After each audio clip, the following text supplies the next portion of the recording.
नमस्कार दोस्तों, मोरी क्लासेस में आपका स्वागत है। आज हम रीजनिंग का प्रैक्टिस सेट पहला सोल्व करेंगे जो कि आने वाली परीक्षाओं के लिए काफ़ी इंपॉर्टेंट है। यदि आप किसी भी परीक्षा की तैयारी कर रहे हो तो ये प्रैक्टिस सेट आपके लिए काफ़ी इंपॉर्टेंट है, क्योंकि इस प्रैक्टिस सेट में जो प्रश्न पूछे गए हैं उसी टाइप के प्रश्न आपकी परीक्षाओं में पूछे जाएंगे। तो चलिए हम शुरू करते हैं प्रश्न 1 से। हमारा पहला प्रश्न दिया है, प्रश्न कह रहा है कि निम्नलिखित प्रश्न में लुप्त संख्या ज्ञात कीजिए। यानी यहाँ पर एक हमें प्रश्नवाचक चिन्ह दिया है, यहाँ पर हमें संख्या ज्ञात करनी है। तो जब भी ऐसे प्रश्न को सोल्व करना है तो सबसे पहले जो प्रश्नवाचक चिन्ह दिया है उसी की जगह यहाँ पर 56 कैसे लिखा है और यहाँ पर 38 कैसे लिखा है, हमें ये पता करना है। जिस तरीके से यहाँ पर 38 लिखा गया है और यहाँ पर 56 लिखा गया है, सेम उसी तरीके से यहाँ पर संख्या बताना है। तो सबसे पहले हम ये पता करेंगे कि यहाँ पर 38 कैसे लिखा गया है। ठीक है, तो देखिए यहाँ पर हमें साइड में संख्या लिखी है, यहाँ पर 4, 6 और यहाँ पर 9। ठीक है, अगर हम इस सभी को आपस में जोड़ देते हैं, ठीक है, अगर हम सभी को आपस में जोड़ देते तो 4 और 6 10 और 10 में 9 को जोड़ेंगे तो 19, यानी कि सभी को जोड़ने पर यहाँ पर कितना हो रहे हैं, 19 हो रहे हैं। लेकिन यहाँ पर 38 दिया है। ठीक है, यानी अगर हम यहाँ पर 19 का 2 गुना कर देते हैं तो 19 का 2 गुना कितना होता है, 38 होता है। ठीक है, अब 38 यहाँ पर दिया है। अब इसी तरीके से क्या करेंगे, यहाँ पर भी 8 में 9 को जोड़ेंगे। ठीक है, तो 8 में 9 को जोड़ेंगे तो 17 और 17 में 11 को जोड़ेंगे तो यहाँ पर 28 हो जाएंगे। ठीक है, और 28 का भी क्या करना है, हमें 2 गुना करना है। तो 28 का 2 गुना कितना होता है, तो 28 का 2 गुना होता है 56। ठीक है, कितना होता है, 56, और 56 यहाँ पर दिया है। ठीक है, जिस तरीके से यहाँ पर आपस की संख्या को जोड़ के 2 गुना करा है, हम भी यहाँ पर आपस की संख्या को जोड़ेंगे और 2 गुना करेंगे। ठीक है, तो 12 में 13 को जोड़ेंगे तो यहाँ पर कितने हो जाएंगे, 25, और 25 में 11 को जोड़ देंगे तो यहाँ पर हमारे कितने हो जाएंगे, 36 हो जाएंगे। ठीक है, और 36 का भी हम क्या करेंगे, 2 गुना करेंगे। तो 36 का 2 गुना कितना होता है, तो 36 का 2 गुना होता है 72, यानी कि 72। तो जो प्रश्नवाचक चिन्ह है यहाँ पर क्या आएगा, 72 आएगा। ठीक है, तो ऑप्शन में देखिए 72 हमें ऑप्शन नंबर ए में दिया है, तो ऑप्शन नंबर ए हमारा इस प्रश्न का सही जवाब होगा। ठीक है, अब चलिए हम बढ़ते हैं प्रश्न 2 पे। अब दूसरे नंबर का प्रश्न दिया है, प्रश्न कह रहा है कि नीचे दिए गए विकल्पों में से संबंधित शब्दों को चुनिए। नहीं, यहाँ पर जैसे पैमाना का संबंध लंबाई से है तो हमें यहाँ पर सिस्मोग्राफ का बताना है। ठीक है, तो ऐसे प्रश्नों को कैसे सोल्व करते हैं समझिए। सबसे पहले आपको ये पता करना है कि जो पैमाना लिखा है और उसका संबंध लंबाई से कैसा है, सेम तरीके से यहाँ पर सिस्मोग्राफ का बताना है। ठीक है, तो देखिए यहाँ पर हम क्या करेंगे, जैसे पैमाना से हम क्या करते हैं, लंबाई को नापते हैं। ठीक है, पैमाना से हम लंबाई को नापते हैं, सेम उसी तरह से जो सिस्मोग्राफ है, ठीक है, सिस्मोग्राफ से हम किसे नापते हैं, तो यहाँ पर हम भूकंपों को मापते हैं। ठीक है, किसको मापते हैं, भूकंपों। तो यहाँ पर क्या हो जाएगा, जो प्रश्नवाचक चिन्ह है यहाँ पर हो जाएगा भूकंप। ठीक है, क्या हो जाएगा, भूकंप, क्योंकि देखिए जो हमारा पैमाना है इससे हम क्या मापते हैं, लंबाई मापते हैं। ठीक है, तो सिस्मोग्राफ दिया है और इससे हम क्या मापते हैं, भूकंप मापते हैं। तो इस प्रश्न का सही जवाब क्या होगा, ऑप्शन बी हो जाएगा। ठीक है, कौन सा हो जाएगा, ऑप्शन बी। अब चलिए हम बढ़ते हैं प्रश्न 3 पे। अब तीसरे नंबर का प्रश्न दिया है, प्रश्न कह रहा है कि निम्नलिखित श्रृंखला श्रेणी में असंगत ज्ञात करें। ठीक है, यानी यहाँ पर हमें कुछ संख्या दी है 30, 27, 36, 45 और 72, और प्रश्न कह रहा है कि यहाँ पर हमें क्या करना है, इस श्रृंखला श्रेणी में असंगत ज्ञात करना है। ठीक है, यानी जो कौन सी संख्या है जो अलग है। तो देखिए अगर हम यहाँ पर अंतर देखते तो यहाँ पर देखिए 3 माइनस हो रहा है। ठीक है, देखिए 27 से 36 देखेंगे तो यहाँ पर क्या हो रहा है, +9 हो रहा है। फिर 36 यहाँ पर 36 से 45 देखेंगे तो यहाँ पर देखिए 45, मतलब यहाँ पर 9 प्लस हो रहा है। ठीक है, लेकिन यहाँ पर कुछ ज़्यादा ही संख्या प्लस हो रही है। तो अब क्या करेंगे, देखिए ऐसे में आपको क्या करना है, यहाँ पर ध्यान से देखिए, अगर हम इनको आपस में जोड़ देते हैं 30 और 0 को, यानी कि 30 में यहाँ पर देखिए तो इनको आपस में जोड़ेंगे तो 3। ठीक है, और इनको भी आपस में जोड़ेंगे तो 9। ठीक है, फिर देखिए इनको आपस में जोड़ेंगे तो यहाँ पर भी 9, इनको आपस में जोड़ेंगे तो यहाँ पर भी 9, और इनको आपस में जोड़ेंगे तो यहाँ पर भी 9। हमें क्या पूछा था, असंगत ज्ञात करें। अब असंगत आपको कहाँ पर दिखा, यानी कि कौन सी वाली संख्या अलग हो रही है। तो इनका योग 9 आ रहा है, इनका भी योग 9 आ रहा है, इनका भी योग 9 आ रहा है, इनका भी योग 9 आ रहा है, लेकिन हमारा जो 30 है, ठीक है, इसका योग कितना आ रहा है, 3 आ रहा है। तो इसीलिए हमारा असंगत कौन सा हो जाएगा, 30 हो जाएगा। ऑप्शन में देखेंगे तो ऑप्शन हमारे ए में दिया है, तो ए वाला हमारा सही जवाब होगा। ठीक है, अब चलिए हम बढ़ते हैं प्रश्न 4 पे। अब चौथे नंबर का प्रश्न दिया है, प्रश्न कह रहा है कि यदि यहाँ पर EI, ठीक है, ENCRYPT को किसी कोड में VMXIBKG लिखा जाता है तो ARC को उसी कोड में क्या लिखा जाएगा, ये प्रश्न पूछा है। यानी हमारा ये कोडिंग डिकोडिंग का प्रश्न है। हमें सबसे पहले ये पता करना है कि यहाँ पर ENCRYPT का कोड यहाँ पर VMXIBKG कैसे लिखा है। ठीक है, तो देखिए यहाँ पर अगर हम लेटर एक एक को देखते हैं तो यहाँ पर E से यहाँ पर V को लिखा है, यानी इसका विपरीत है। N से यहाँ पर M को लिखा है, यानी इसका विपरीत है। ठीक है, C से यहाँ पर X को लिखा है तो ये भी इसका विपरीत है। R से यहाँ पर I को लिखा है, ये भी इसका विपरीत है। यहाँ पर देखिए यहाँ पर B लिखा है Y का, वो भी उसका विपरीत है। P से यहाँ पर K लिखा है, ये भी विपरीत है। और T से यहाँ पर G लिखा है, ये भी विपरीत है। यानी कि सभी की सभी लेटर क्या है, एक दूसरे के विपरीत है। अगर आपको विपरीत नहीं पता तो आप क्या करोगे, कॉपी में A से लगा के यहाँ पर ABC ऐसा कुछ लिख के आप क्या करना है, M तक लिखना। ठीक है, और फिर नीचे से आपको N से लगाकर यहाँ तक आना है, जैसे यहाँ पर Y और Z तक। ठीक है, तो ये आमने सामने जितने भी लेटर रहेंगे वो सभी की सभी एक दूसरे के विपरीत हो जाएंगे। ठीक है, जैसे आपको यहाँ पर मिला है N का यहाँ पर M लिखा है। ठीक है, और यहाँ पर है। ठीक है, तो ये आपको करना है अगर ये आपको याद नहीं है तो। अब देखिए यहाँ पर हम क्या करेंगे, इसका विपरीत बताएंगे। तो A का विपरीत क्या होता है, Z होता है। R का विपरीत क्या होता है, तो R का विपरीत I होता है। और C का विपरीत क्या होता है, तो C का विपरीत होता है X। अब हम ऑप्शन में देखेंगे ZIX, तो हमें ऑप्शन नंबर A में यानी B में दिया है, तो ऑप्शन हमारा B इस प्रश्न का सही जवाब हो जाएगा। ठीक है, अभी तक आप इस चैनल को सब्सक्राइब नहीं करें तो प्लीज़ आप सब्सक्राइब जरूर कर लीजिएगा। अब चलिए हम बढ़ते हैं प्रश्न 5 पे।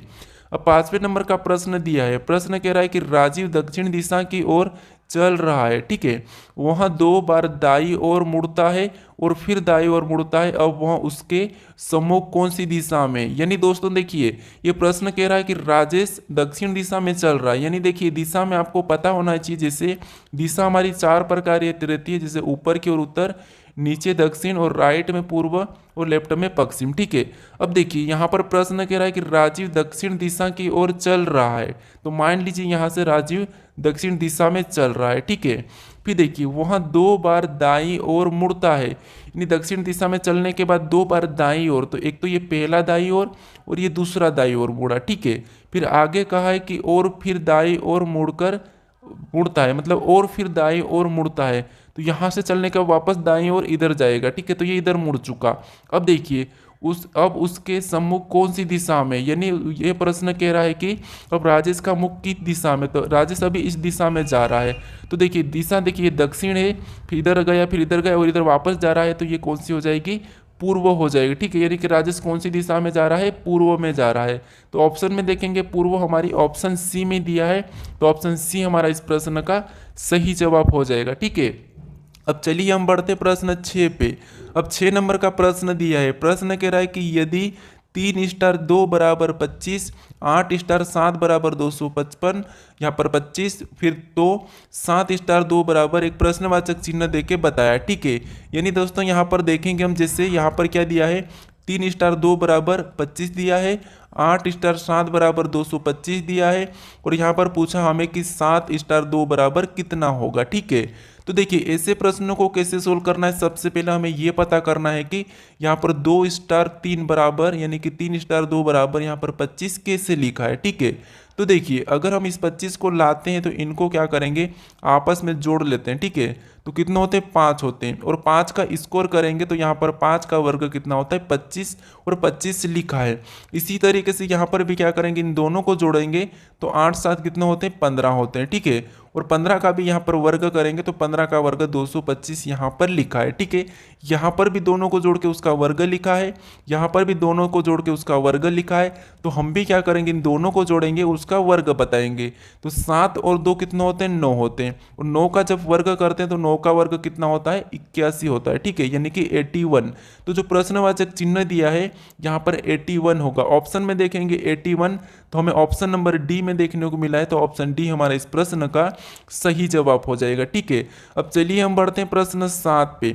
अब 7वें नंबर का प्रश्न दिया है। प्रश्न कह रहा है कि नीचे दी गई श्रृंखला श्रेणी ज्ञात करें, यानी हमें यहाँ पर कुछ संख्या, यानी कि यहाँ पर हमें श्रृंखला श्रेणी दी है। ठीक है, अक्षर की, तो हमें इससे ही ज्ञात करना है। तो देखिए यहाँ पर क्या करना है, जब भी आपको ऐसे प्रश्न मिले हैं परीक्षा में तो आपको करना है एक एक लेटर को देखना है। जैसे यहाँ पर बी के बाद क्या लिखा है, सी, सी के बाद डी, तो अगला क्या आएगा, एफ आएगा। ठीक है, क्या आएगा, एफ।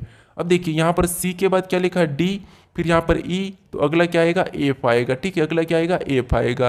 अब और भी देखेंगे तो और देखिए यहाँ पर जैसे ये एफ के बाद क्या लिखा है जी, जी के बाद एच, तो अगला क्या आ जाएगा आई आ जाएगा। ठीक है, अगला क्या आ जाएगा आई। अब ऑप्शन में देखेंगे हम कि एफ, ठीक है एफ फिर आई, एफ एफ आई ऑप्शन में देखेंगे तो ऑप्शन हमें यहाँ पर देखिए ऑप्शन ए में मिला है, तो ऑप्शन ए हमारा यहाँ पर सही होगा। आप मुझे कमेंट करके जरूर बताइए कि आपको प्रश्न समझ में नहीं आ रहे या आ रहे हैं। ठीक है, अब चलिए हम बढ़ते हैं प्रश्न 8 पे। अब 8वें नंबर का प्रश्न दिया है। प्रश्न कह रहा है कि यदि सितंबर का कोट 55 यानी कि सितंबर का मान 55 है और जनवरी का मान 42 है, दिसंबर का मान यहाँ पर 48 है, तो हमें अगस्त का मान क्या होगा ये पूछा है। ठीक है, तो देखिए दोस्तों आपको यहाँ पर ये प्रश्न कठिन लग रहा होगा, लेकिन यहाँ पर ध्यान से देखिए जब भी आपको ऐसे प्रश्न मिले यानी कि ये हमें क्या दिया है सितंबर और यहाँ पर लिखा है 54, अगर हम इनके अंकों के नंबर का योग करेंगे तो हमारे पास 54 से ज़्यादा आएंगे। ठीक है, तो अब क्या करेंगे देखिए, जैसे इन अंक यहाँ पर हम क्या करेंगे, यहाँ पर अक्षर उनको गिनेंगे, सितंबर के अक्षर को गिनेंगे। जैसे यहाँ पर देखिए 1 2 3 4 5 6 7 8 9, यहाँ पर कितने हैं 9 है। ठीक है, कितने हैं 9 है। अब देखिए हमें क्या यहाँ पर दिया है 54 दिया है, अगर हम 9 का 6 के साथ गुणा करते हैं तो यहाँ पर कितना होते हैं 9 छिंग 54। ठीक है, कितना होते हैं 9 छिंग 54। अब देखिए यहाँ पर 54 दिया है, सेम तरीके से हम जनवरी का गिनेंगे, जैसे 1 2 3 4 5 6 7, यहाँ पर क्या दिया है 7 दिया है, और 7 को भी अगर 6 गुना करते हैं तो 7 का 6 यानी कि 7 छंग 42। ठीक है, और 42 भी यहाँ पर जनवरी का कोड दिया है। सेम तरीके से पता करेंगे दिसंबर का, तो दिसंबर में गिनेंगे 1 2 3 4 5 6 7 8, यहाँ पर कितने 8 है, और 8 का भी क्या करके देखते हैं हम 6 गुना करके देखते हैं, तो 8 छंग कितने होते हैं 48 होते हैं। ठीक है, और 48 भी यहाँ पर दिया है। अब आपको यहाँ पर पता चला होगा कि इनके अक्षरों को गिन के उनका 6 गुना करना है। जैसे यहाँ पर गिनेंगे 1 2 3 4 5 6, यानी अगस्त में कितना अक्षर है 6, तो यहाँ पर 6 करेंगे और 6 का 6 गुना कर देंगे, तो 6 का 6 गुना कितना होता है 36 होता है। ठीक है, तो जो अगस्त का कोट वो क्या होगा 36 होगा। ऑप्शन में देखिए 36 हमें ऑप्शन नंबर डी में मिला है, तो ऑप्शन नंबर डी हमारे इस प्रश्न का सही जवाब होगा। ठीक है, अब चलिए हम बढ़ते हैं प्रश्न 9 पे। अब 9वें नंबर का प्रश्न दिया है। प्रश्न कह रहा है कि निम्नलिखित प्रश्न आकृति का 100 रेखा प्रतिबिंब बताइए। यानी दोस्तों इस आकृति का प्रतिबिंब इधर साइड कैसा बनेगा यह हमें पूछा है। ठीक है, तो देखिए यहाँ पर क्या करना है, हमें सबसे पहले ऐसी आकृति मिले तो हमें किसी एक अक्षर को लेके चलना है। जैसे यहाँ पर हम मान लेते हैं जेड को लेते हैं। ठीक है, तो जेड इधर आके कैसा बनेगा, ऐसा उल्टा बन जाएगा। ठीक है, तो हमें उल्टा जेड देखना है, तो यहाँ पर तो एन दिया है मतलब ऑप्शन ए नहीं होगा, यहाँ पर भी एन दिया है उल्टा तो ये भी नहीं होगा, यहाँ पर जेड हमारा सीधा दिया है तो ये भी नहीं होगा। हमें उल्टा जेड सिर्फ कहाँ पर दिया है, तो देखिए यहाँ पर दिया है। ठीक है, क्योंकि तो ये भी तो हमारा सीधा ही जेड, यहाँ पर भी सीधा है और ये उल्टा एन है, तो हमें ऑप्शन नंबर कहाँ पर मिला है डी में मिला है, तो ऑप्शन डी हमारा यहाँ पर सही होगा। ठीक है, इस तरीके से अगर प्रश्न को सोल्व करोगे तो आप कुछ ही सेकंड में सोल्व कर लोगे। अब चलिए हम बढ़ते हैं प्रश्न 10 पे। अब 10वें नंबर का प्रश्न दिया है। प्रश्न कह रहा है कि निम्न आकृति में वृत्तों की संख्या ज्ञात कीजिए, यानी हमें यहाँ पर क्या करना है वृत्तों की संख्या गिन के बताना है। भले ही प्रश्न आसान है लेकिन फिर भी हमें ध्यान से गिनना चाहिए। जैसे यहाँ पर देखिए गिनेंगे तो 1 फिर 2 3 4 5 6 और ये बड़ा 7। ठीक है, फिर 8 9 10 11 12 13 फिर 14 15 16 17 18 19, यहाँ पर टोटल गिनने पर कितने हो रहे हैं 19 हो रहे हैं। ठीक है, तो यहाँ पर 19 हम ऑप्शन में देखेंगे तो 19 हमारा ऑप्शन नंबर ए में दिया है, तो ऑप्शन ए हमारा यहाँ पर सही जवाब हो जाएगा। ठीक है, तो आपको क्या करना था यहाँ पर वृत्तों की संख्या गोल वाली संख्या गिन के बताना था। अब चलिए हम बढ़ते हैं प्रश्न 11 पे।